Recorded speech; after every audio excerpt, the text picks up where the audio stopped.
kitab suci yang diyakini terjaga selama berabad-abad. Namun mengapa tuduhan tentang perubahan isi Al-Quran terus muncul? Dalam video ini, Ade Armando dan Ustadz Felix Siau beradu argumen. Membahas sejarah, manuskrip, dan pandangan yang sering memicu kontroversi besar. Benarkah Al-Quran sudah diubah-ubah isinya, atau justru tetap terjaga sejak pertama kali diturunkan? Siapkan pikiranmu, karena diskusi ini akan membuka perspektif yang jarang dibahas secara terbuka.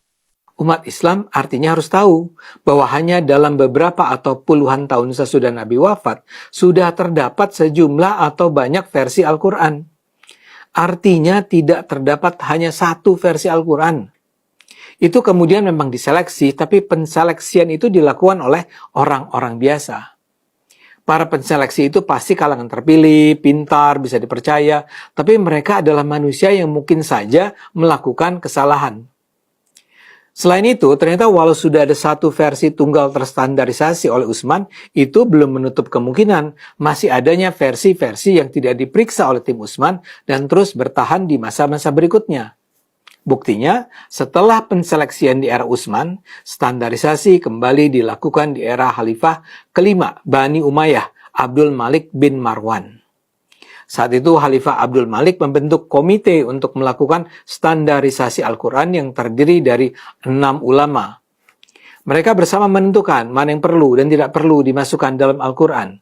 Artinya, ketika itu kembali dilakukan hal seperti yang terjadi di era Khalifah Utsman. Buat saya, jadi penting untuk mengetahui bahwa setidaknya dalam 2 periode berbeda terjadi standarisasi Al-Quran. Bahkan, standarisasi juga dilakukan di abad 20. Ayat yang pertama kali dibacakan kepada saya adalah Dzalikal kitabu la raiba fi hudal lil muttaqin. Surat ayat kedua. Surat pertama apa? Al-Fatihah. Al-Fatihah berarti seperti cover buku. Lalu kemudian surat kedua, Al-Baqarah, kata pengantar. Ayat pertama Al-Baqarah, alif. Ayat kedua, Dzalikal kitabu la raiba fi hudal lil muttaqin. Berarti kata pengantarnya begitu. Pas baca kata pengantar, baru-baru saya bilang apa? Sombong betul kitab ini. Nah kenapa? Baru di awal-awal sudah mengatakan bahwa dia tidak ada kesalahan, sempurna. Emang yang buat siapa? Lalu kemudian saya protes, Kang, kalau begitu ini kitab salah. Lah kenapa? Belum apa-apa dia bilang bahwa kitab ini sempurna, tidak ada keraguan di dalamnya. Sedangkan menurut saya, manusia nggak mungkin sempurna. Karena manusia nggak sempurna, maka buatan manusia juga nggak sempurna. Karena pikir saya yang buat Al-Quran adalah manusia. Padahal bukan. Wajar nggak saya mikir begitu? Ya, karena yang buat Weda siapa? Manusia. Tripitaka? Manusia. Yang buat Alkitab? Manusia. Wajar nggak saya mikir begitu? Wajar. Tapi ustadznya bilang, enggak, ini nggak sama kayak yang lain. Ini yang buat bukan manusia, langsung dari Tuhan pencipta semesta alam. Saya bilang begini, serius, masa Tuhan nulis lalu kasih pada manusia? Nggak mungkin banget. Dia bilang nggak begitu, tapi kita punya buktinya. Saya bilang silakan sampaikan buktinya. Disampaikan kepada saya dari surat yang sama, ayat yang berbeda. Surat Al-Baqarah 23. Wa in kuntum fi raibim mimma nazzalna ala abdina fa'tu bi suratin mithlih. Dan bila kalian tetap dalam keraguan dengan apa yang kami turunkan terhadap hamba kami Muhammad, maka datangkanlah satu surat yang semacam dengan Al-Quran itu. Ketika baca ayat itu, kepala saya kayak digebukin ibu-ibu sekalian. Bukan digebukin begini, bukan. Maksudnya gini, argumen saya hancur.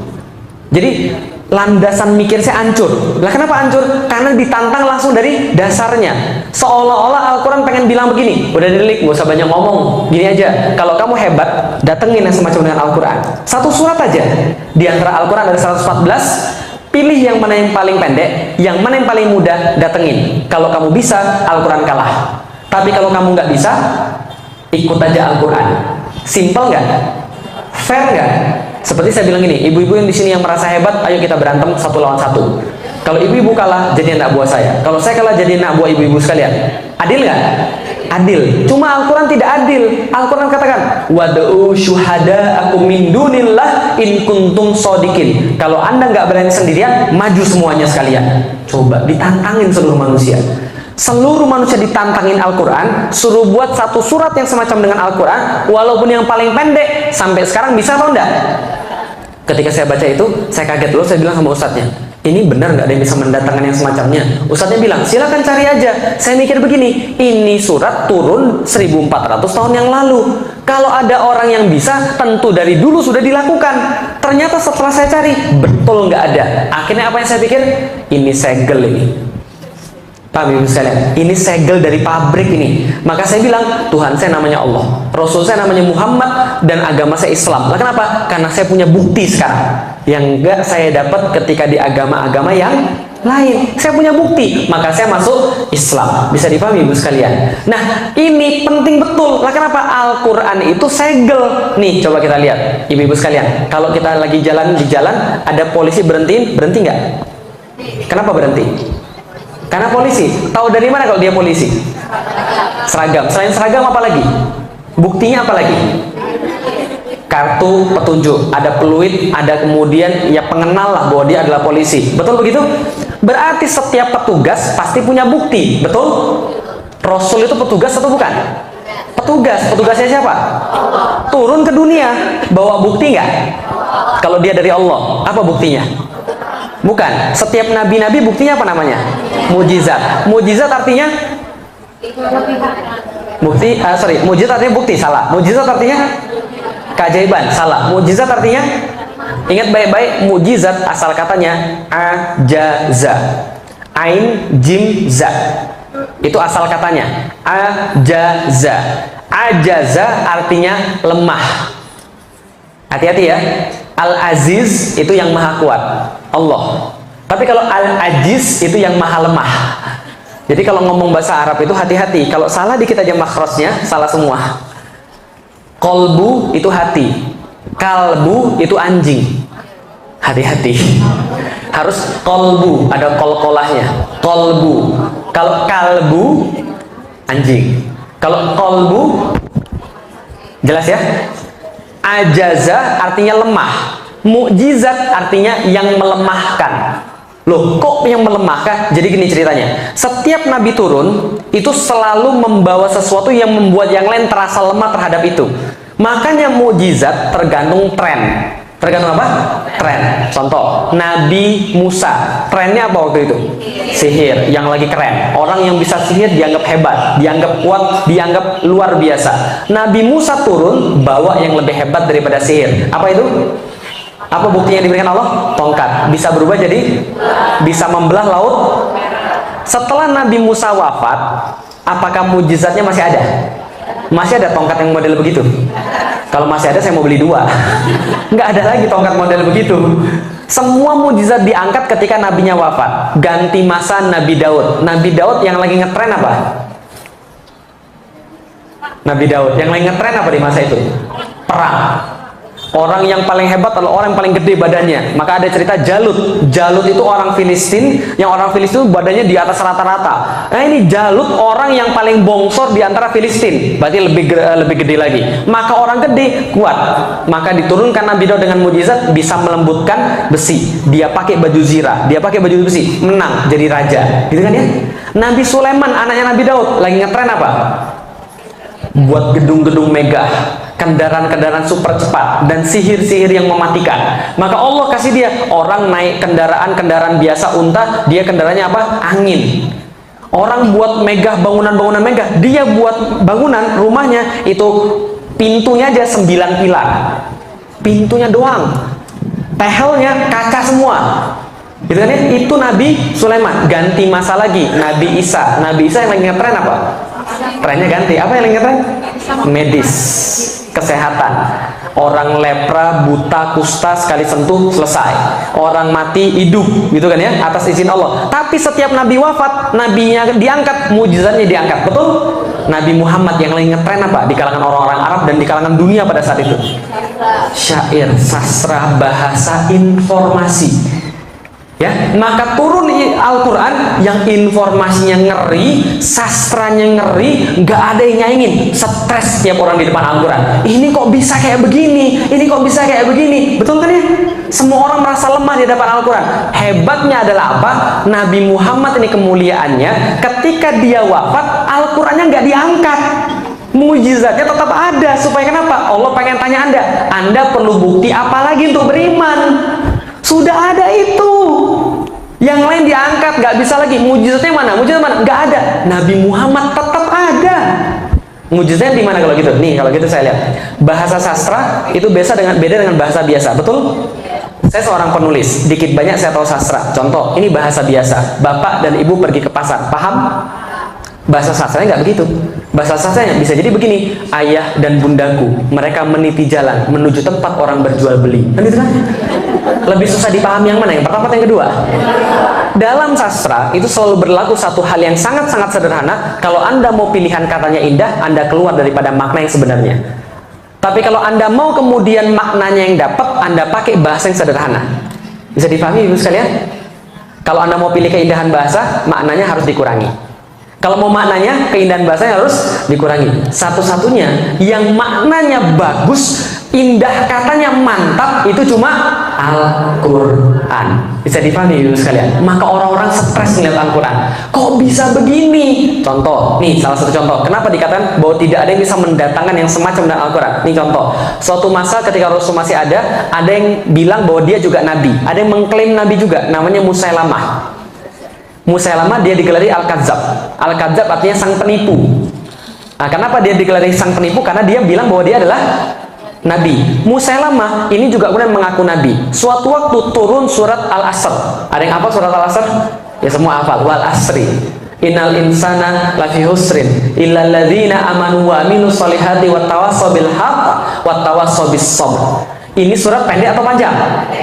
Tapi belakangan ketika kemudian ulama-ulama melihat surat ini, apa yang beliau katakan? Ulama-ulama katakan, seandainya Al-Quran tidak diturunkan ke atas muka bumi ini, maka satu surat ini sudah jauh lebih cukup. Karena maknanya yang indah. Tidak selesai dikaji sampai detik ini. Kalaupun Al-Quran tidak turun semuanya, maka semua itu sudah terwakili dalam surat Al-Asr itu. Ngeri ya? Sependek itu maknanya sedemikian besar. Nah, ketika turun surat tadi, Amr bin As yang waktu itu belum masuk Islam, orang ini pinter banget. Amr bin As ini pinter banget orangnya, belum masuk Islam, dia jalan-jalan ketemu Musailamah Al-Kadzab. Ketika ketemu Musailamah, Amr bin As bilang, tahu nggak, semalam itu baru ada wahyu yang turun kepada Nabi Muhammad. Keren banget. Apa kerennya? Nih, coba dengar. Wal asri innal insana lafi husri illal ladzina amanu wa amilus solihati wa tawassaw bil haqq wa tawassaw bis sabr. Musailamah dengar, lalu bilang, semalam juga saya turun wahyu. Apa wahyunya? Sama, dia bilang. Apa wahyunya? Dia bacakan satu syair yang dia karang. Wal wabr innaka uzunani wasodr sa'iruka hafrun nakar. Sama nggak? RRR semua. Wal asri R innal insana lafi husrin R illal ladzina amanu wa amilus solihati wa tawassaw bil haqq wa tawassaw bis sabr R.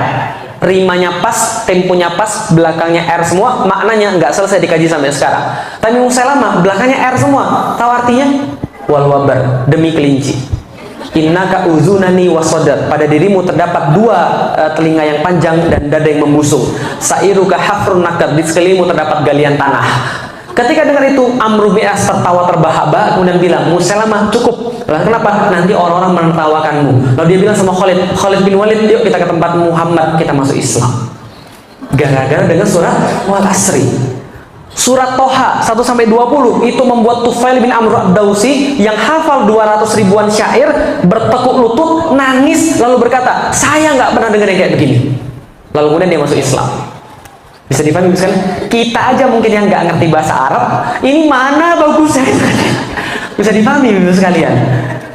Makanya belajar. Tapi kadang-kadang itulah, ini mujizat yang masih tertinggal satu-satunya di dunia, tapi malas kita baca. Ustaz, saya itu bukan malas baca Ustaz, saya itu nggak sempat Ustaz. Itu lebih sombong lagi ibu sekalian. Lah kenapa? Coba lihat, Rasul sudah dijamin masuk surga, ya, dijamin masuk surga. Istrinya banyak, perangnya banyak, urusannya jangan tanya, sholatnya lebih banyak. Tapi itu pun baca Qurannya nggak habis-habis. Kita nggak ada yang jamin masuk surga. Anak cuma paling berapa, gitu kan ya? Perang enggak, ibadah jarang, nggak baca Quran. Terus mau apa lagi?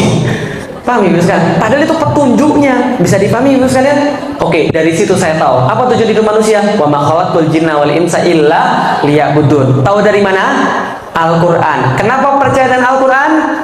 Karena tidak ada yang bisa mendatangkan yang semacamnya. Bukti, ilmu, dapat 100%. Mau dibakar pun rela. Lah kenapa? Karena ini adalah buktinya.